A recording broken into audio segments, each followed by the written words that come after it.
Sumber daya alam lah yang sudah diolah di pusat, tidak dibangun lagi, tidak dikirim lagi ke Aceh. Tokoh-tokoh Aceh ini mungkin ada sentimen-sentimen pribadi yang berbicara terkait dengan mata uang.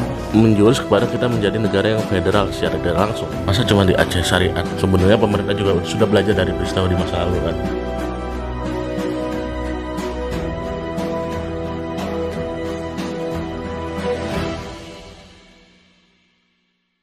Assalamualaikum warahmatullahi wabarakatuh.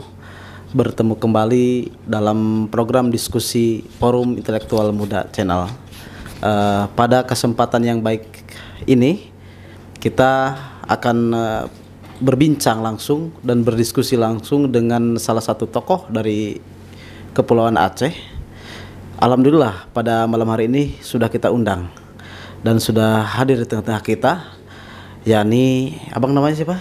Iksan. Bapak Ihsan. Terkait nanti background selengkapnya akan beliau sampaikan. Pada malam hari ini kita berdiskusi mengenai Aceh lah, dinamika Aceh. Sedikit saya akan sampaikan sedikit gambaran bahwa dulu 2004 ya, 2004 kejadian gempa dan kemudian tsunami yang begitu besar dan mengisahkan tangis buat kita semua. Semoga para almarhum yang sudah tiada diberikan kelapangan oleh Allah Subhanahu wa taala. Nah, setelah kejadian tersebut, masyarakat Aceh banyak yang urban atau berdiaspora ke berbagai daerah, khususnya ke daerah ke negara Malaysia. Yang saya tahu daerah Malaysia. Nah, di situ mereka ada yang menetap, kemudian ada juga yang bekerja, ada juga yang menganggur. Kira-kira seperti itulah gambaran umumnya. Untuk lebih lengkap dan lebih lebih luasnya, maka saya akan berikan langsung tanggapannya kepada Pak Ihsan. Mari kita dengarkan penjelasan bagaimana dinamika apa yang sudah saya sampaikan tadi. Silakan. Oke. Baik, terima kasih kepada moderator. Jadi sebelumnya saya memperkenalkan diri, tadi sudah dikenalkan. Nama saya Iksan. Saya asal dari Kota Luxmawe. Saat ini merantau ke Jakarta sudah masuk tahun keempat. Alhamdulillah dalam perjalanan merantau saya diterima di Universitas Indonesia dan insya Allah dalam waktu dekat ini akan menyelesaikan pendidikannya sebagai Magister Humaniora di Fakultas Ilmu Budaya Universitas Indonesia. Jadi berbicara terkait dengan diaspora Aceh dan identitas, kita kenal Aceh ini sebagai ujung dari Pulau Sumatera. Pulau Sumatera ini dulunya dikenal dengan Pulau Ruja atau Pulau Emas ya, pulau yang banyak sekali saya bilang itu sebagai rempah-rempah dari barat. Kalau yang dari timur itu kan Maluku, rempah-rempah dari barat itu lebih dikenal dengan Pulau Sumatera. Berbicara terkait dengan Pulau Sumatera, itu dinamika sejarahnya itu dikenal dari kerajaan Aceh yang menjadi mercusuarnya, itu menjadi pintu masuk setiap saudagar atau pedagang yang melewati Selat Malaka harus melalui Aceh dulu, singgah di pelabuhan-pelabuhan yang ada di Aceh. Itu dari konteks sejarah. Kemudian terkait dengan diaspora, saya tertarik membahas atau menulis tesis saya itu karena pasca konflik dan tsunami, konflik di Aceh itu sudah berjalan 35 tahun antara RI dan GAM, dalam tanda kutip. Kemudian berlanjut dengan pasca konflik tsunami, terjadi tsunami di tahun 2004, itu membuat Aceh ini pora-poranda, baik itu dari segi sosial, ekonomi, dan berbagai kehidupan yang ada di Aceh itu terjadi gejolak, sehingga masyarakat Aceh itu banyak yang merantau. Nah, dari tahun 2005 yang saya teliti hingga tahun 2010, orang Aceh itu mayoritasnya itu merantau ke Malaysia. Kenapa di Malaysia? Pertama karena faktor tadi saya bilang, karena faktor sejarah. Malaysia itu dikenal sebagai, kalau saya baca dari sejarah itu masuk dalam fasal atau provinsinya Aceh masa kerajaan. Jadi ada beberapa negara bagian di Malaysia itu yang dulu masuk ke dalam wilayah Aceh seperti Kedah, Perlis dan Kelantan. Nah, sebelum itu ada beberapa masyarakat Aceh yang telah berasimilasi atau yang sudah memang statusnya itu kawin campur dengan orang Malaysia. Nah, itu saja sementara dari yang saya tahu, beberapa diaspora yang sudah ada di Aceh. Gitu. Oke. Silakan untuk sedikit tanggapan dari ikon kita, yakni Fantis. Assalamualaikum, gimana kabarnya teman-teman, sahabat-sahabat? Diskusi yang cukup menarik malam ini ya, bahas soal Aceh. Aceh kan merupakan bagian dari bangsa ini, bagian sejarah yang sangat perjalanannya luar biasa karena memiliki identitas dan budaya yang bisa menjadi patokan kita semua. Bahwa dulu kita mengenal adanya kerajaan Samudra Pasai sebagai kerajaan Islam pertama di Indonesia yang memiliki yang bukan hanya sebagai kerajaan yang sebagai basis maritim dengan perdagangan, ekonomi dan budaya. Dengan kita sepakat bahwa yang dijelaskan oleh Pak Ihsan bahwa kerajaan Samudra Pasai ini sebagai ikon Aceh pada waktu itu kan. Dan tidak ada kerajaan Samudra Pasai, tidak ada persebaran Islam kalau tidak ada kerajaan Samudra Pasai, kira-kira begitulah kira-kira. Tapi seiring dengan berjalannya waktu,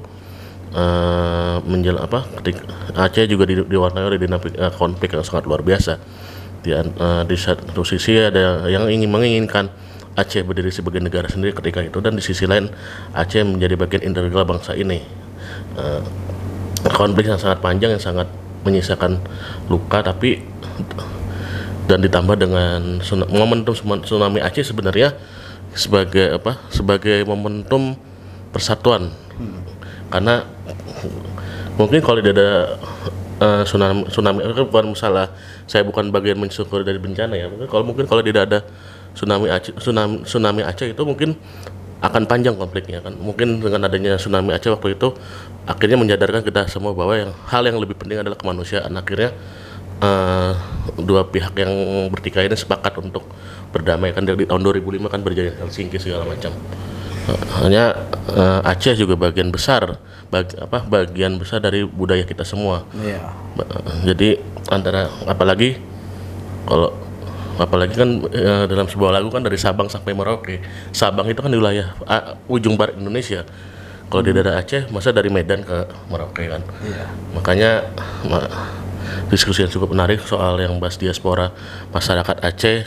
Karena yang saya lihat juga di Malaysia juga mungkin satu rumpun dengan secara karakter budaya memiliki kesamaan ya. Itu sih yang saya tambahin. Menarik ya. Tadi kembali ke pembicara awal. Tadi sedikit saya menangkap mengenai konflik GAM dalam tanda kutip. Bisa dijelaskan sedikit gitu sebagai pengalaman lah seperti apa? Karena saya langsung bertanya kepada orang Aceh secara langsung hari ini gitu. Silakan. Baik, terima kasih. Pengalaman saya masa konflik, saya dulu tahun 1999 itu memang di wilayah yang memang zona merah. Zona merah artinya di situ mayoritas pasukan ex-GAM itu berkumpul atau memang mayoritasnya di situ memang kumpulan dari mantan-mantan GAM, Gerakan Aceh Merdeka ini. Saat itu saya masih berusia sekitar mungkin sekitar 8 tahun atau 7 tahun, masih TK ya. Tapi saya sudah merasakan bagaimana peluru senjata api tiap malam itu dardur itu kan tiap malam sudah terbiasa. Menghujani Aceh ya. Iya. Jadi ya seperti itu. Konflik berkepanjangan hingga tahun 2004 saya itu sudah selesai SD ya, kelas 6 SD, sekitar kelas 6 SD. Itu sebelum perdamaian itu ya dari tsunami inilah menjadi sebagai penengah. Mungkin dari yang berkuasa kan, Tuhan yang Maha Kuasa sudah mentakdirkan untuk selesai sampai sini. Konflik ini selesai, terjadi bencana, nah, terjadi perundingan. Perundingan inilah yang menciptakan masyarakat Aceh itu semakin terbuka dengan dunia, khususnya dengan kawasan. Ya, kawasan itu ya seperti tadi Malaysia, kemudian banyak merantau ke Jakarta khususnya ya, kota-kota besar tersebar di seluruh daerah. Ya. Sebelumnya itu orang Aceh itu gimana ya saya bilang etnosentris, lebih kepada mencintai daerah sendiri dan menganggap daerah lain itu tertinggal. Tapi orang luar itu melihat Aceh itu tertinggal, baik itu dari segi SDM. SDM kita itu mungkin yang apa ya termasuk yang kurang meningkat lah gitu. Kemudian sekarang ini baru saya membaca statistik di Sumatera juga Aceh itu masih sebagai provinsi termiskin. Sebelumnya kan masih Bengkulu, itu lomba-lomba itu. Kalau tidak Bengkulu 1, Aceh lomba-lomba dari termiskin terus bontot terus ya di Sumatera. Jadi ya seperti itulah yang saya lihat Aceh ini, khususnya yang memang menetap di Aceh itu tidak terbuka untuk kawasan gitu. Pada saat itu. Tapi setelah perundingan RI dan GAM tahun 2005 MOU Helsinki, banyak orang-orang Aceh yang merantau ke Malaysia. Ya saya lihat yang maju itu ya SDM yang di perantauan itu. Jadi dari situ saya melihat ya itulah perkembangan Aceh sekarang yang bisa ditangkap oleh dunia luar gitu. Dari diaspora dan identitasnya. Sedikit bisa disampaikan ya. Saya sih soal GAM kurang begitu mendalami, hanya tahu sekilas di berbagai TV pada waktu itu. Motif kepentingannya seperti apa, atau memang ada yang mengkoordinir dari pihak luar gitu terkait hubungan internasional gitu kan, saya tidak tahu, bisa dijelaskan. Baik, sedikit sejarah terkait GAM yang saya baca dari beberapa sumber. GAM ini adalah Gerakan Aceh Merdeka ini adalah bukti ada beberapa tokoh yang dulunya pasca bubarnya DITII dulu dipimpin oleh Daud Bereh, itu mereka melanjutkan ketidakpuasan pihak dari tokoh-tokoh ini, tuntutan untuk pihak pusat, misalnya permintaan dari mereka misalnya seperti pembagian hasil bumi, pembagian untung dari sebuah provinsi yang sebelumnya dikirim ke pusat, tapi pusat tidak merealisasikan pembangunan apa yang dibutuhkan dari masyarakat tersebut. Misalnya Aceh meminta seperti migas gitu, seperti ya sumber daya alam lah yang sudah diolah di pusat, tidak dibangun lagi, tidak dikirim lagi ke Aceh seperti itu. Jadi lahirlah GAM, lahirlah DITII ini menuntut gitu. Intinya mereka ini tidak puas dengan pusat gitu, dengan Jakarta ya khususnya, dari pembagian hasil gitu. Jadi konflik ini yang membuat terus-menerus hingga tahun 2000-an melebar ke mana-mana gitu kan. Itu aja dari saya, yang saya tahu GAM itu intinya ketidakpuasan orang tokoh Aceh, tanda kutip tokoh Aceh terhadap pusat. Kalau kepada lebih spesifiknya, lebih ininya saya kurang kuasai apa tujuan mereka untuk memberontak, saya tidak terlalu saya kuasai, karena memang pada usia itu waktu saya SD itu ya saya hanya mengikuti bagaimana perjalanan konflik gitu. Gitu. Jadi kalau untuk dari elit-elit tokoh-tokoh Aceh ini mungkin ada sentimen pribadi gitu yang saya tidak bisa ungkap di sini gitu. Itu mungkin dari beberapa sumber-sumber yang bisa kita cari di internet. Baik, terima kasih Pak Ihsan, penjelasannya sangat luar biasa buat saya. Karena pada waktu itu 2004 saya mengalami. Saya waktu itu masih kelas 5, berarti beda seumur lah gitu.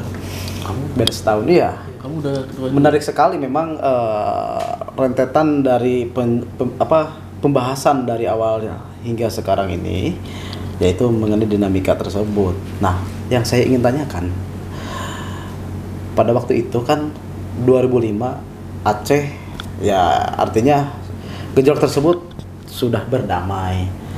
Nah, ada kalangan tokoh dan sebagian masyarakat yang ada di Aceh tersebut bergaining ya, bahwasannya jadi tidak ada tidak ada lagi bank umum seperti BNI, BCA dan lain sebagainya, kecuali bank syariah. Nah, bagaimana penjelasannya? Ya, baik, terkait dengan bank syariah dan bank umum ini, itu kembali lagi dengan pembahasan perjanjian UUPA, Undang-Undang Khusus Aceh itu, yang di tahun 2005. Jadi di situ ada butirannya yang berbicara terkait dengan mata uang. Aceh bisa memproduksi mata uang sendiri, tapi dengan tanda kutip ya harus ada aturan-aturan lagi dari pasal-pasal yang harus istilahnya harus dibicarakan lebih dalam gitu. Salah satunya ya ini bank syariah atau bank yang sedang hangat-hangatnya ya beberapa tahun ini, dari tahun 2000 awal tahun 2021 ini berlakunya bank syariah. Bank konvensional kan sudah izin mengundurkan diri dan kembali ke pusat gitu kan, tidak beroperasi lagi gitu. Jadi bank syariah sekarang bank syariah semua seluruh Aceh. Makanya pemerintah membuat Bank Syariah Indonesia. Iya, benar. Kayak mungkin ada faktor itu. Bagaimana dalam satu negara, kita dengan negara Pancasila memiliki dua sistem yang berbeda. Dalam satu negara memiliki dua sistem. Seperti yang di Aceh memiliki mata uang tersendiri. Ini kan secara tidak langsung kan otomatis perlahan ada sebuah sedikit gejolak ya, karena kan kita sepakat bahwa ya mata uang kita ya rupiah. Terus banknya gitu ya, bank konvensional lah. Tapi tiba-tiba di satu daerah ada bank tersendiri. Tapi kan akhirnya kan dengan kondisi hari ini menimbulkan kecemburuan daerah-daerah lain. Misalnya di Papua kan ketika Aceh ingin sebagai kota Serambi Mekah, di daerah Papua di Manokwari menginginkan kota Injil kan, terus di Bali ke kota Indo, di ini akhirnya kan ini negara kan akhirnya NKRI kita dipertanyakan kan, malah yang saya lihat malah menjurus kepada kita menjadi negara yang federal secara tidak langsung. Akhirnya tapi kita harus sesama kita perhatikan, apalagi yang saya lihat ya, otonomi khusus di Papua tidak berjalan maksimal karena hanya dana otsusnya saja yang digelontorkan, tapi secara sistem juga masyarakat Papua juga tidak memiliki peran yang sangat besar. Misalnya dalam MRP tidak berjalan maksimal dan sistem pilkadanya juga selalu menimbulkan kekisruhan. Akhirnya perlu ada pendekatan lain dari pemerintah dalam melihat kondisi hari ini di antara dua provinsi ini, yaitu dengan Aceh dan Papua. Baik, perbincangan yang sangat menarik ya pada malam hari ini. Ini masih terkait soal dinamika Aceh. Bagaimana dan kira-kira apa yang menjadi masalah atau perbedaannya seperti apa soal soal OSUS Aceh dan Papua, bisa dijelaskan Pak Ihsan? Baik, saya menjelaskan terkait dengan OSUS. Berbicara OSUS ini dari dana saja, dari uang yang digelontorkan oleh negara ke Aceh itu luar biasa. Lebih kalau untuk OSUS ini dananya paling tinggi itu Aceh. Papua itu kedua. Kalau tidak salah saya yang kedua tertinggi. Kemudian Papua itu dipecah lagi. Papua Barat dan Papua yang ibu kotanya Jayapura dengan satu lagi Papua Barat. Dipecah dua OSUSnya. Jadi mereka itu udah terkecil dipecah lagi dua. Nah, sedangkan Aceh full. Satu dana anggaran OSUSnya itu full untuk Aceh. Makanya anggaran Aceh itu sangat tinggi, sangat besar. Kemudian dari MOU Helsinki ini juga membuat Aceh itu satu langkah di atas dari Papua, karena hasil dari perundingan di Helsinki dari negara Helsinki itu mereka membuat poin-poin, ada butiran-butiran itu yang membuat kekuatan Aceh itu lebih diakui oleh internasional daripada Papua. Sedangkan Papua ini ya mereka hanya hitam di atas putih dalam bentuk Jakarta dan Papua saja gitu, tanpa persetujuan dari internasional. Sedangkan Aceh diakui oleh internasional. Kekuatan de facto hampir mendekati de jure dari Aceh itu dari persetujuan internasional gitu. Baik. Kalau yang saya lihat ya, kalau masalah Aceh kan lebih kepada pendekatan agama, kan akhirnya kan mudah diselesaikan oleh pemerintah. Soal akhirnya Aceh ingin syariat Islam disetujui segala macam kan. Kalau yang di Papua ini masalahnya sangat kompleks, karena karena dengan melihat kondisi Papua yang terdiri dari berbagai ratusan suku, kepentingan yang berbeda, itu tidak bisa. Kalau di Aceh kan paling yang kelihatan memberontak itu kan PGAM ya. Kalau di Papua kan tidak jelas siapa musuhnya. Jadi misal antara OPM, ULMP juga memiliki kepentingan tersendiri kan, antara Beni Wenda dengan kelompok lain juga memiliki kepentingan tersendiri. Akhirnya dunia internasional juga tidak terlalu melihat bahwa kondisi Papua ini adalah masalah yang sangat krusial. Akhirnya ya cukup diselesaikan di ranah internal Indonesia sendiri kan. Meskipun semakin hari banyak pihak-pihak yang ingin mengompori Papua supaya ibarat kata memisahkan diri dari NKRI ya. Makanya setiap sekecil apapun kejadian dia Papua akan menjadi sangat besar apinya. Kayak yang termasuk yang kemarin masalah yang oknum TNI AU ini, alhamdulillah bisa diatasi dengan sigap, dengan pendekatan yang sangat luar biasa. Kalau tidak diselesaikan telat saja menyelesaikan itu bisa terjadi yang seperti 2 tahun lalu yang kejadian di Surabaya kan. Akhirnya sebenarnya pemerintah juga sudah belajar dari peristiwa di masa lalu kan. Makanya saya lebih kepada di Papua ini lebih kepada kesadaran dari pemerintah daerah sendiri, supaya karena kebanyakan kasus korupsi di Papua juga sangat tinggi kan. Itu permasalahannya itu sih. Jadi ya OSUS yang hari ini yang dianggap sukses masih Aceh, karena Aceh sudah sedikit lebih maju dari Papua dengan berhasil membuat kebijakan mendirikan bank syariah sendiri. Tapi di sisi lain juga menjadi pertanyaan dilematis kita kan, bahwa kok masa cuma di Aceh syariat aja kan. Tapi ya gitulah. Baik, diskusi pada malam hari ini saya kira sudah lengkap dan sudah disampaikan dengan jelas dan lugas oleh para kedua pembicara ini. Saya Ruslan Effendi atau bisa dipanggil Aceh Ruzan sebagai host Forum Intelektual Muda Channel. Undur diri. Assalamualaikum warahmatullahi wabarakatuh.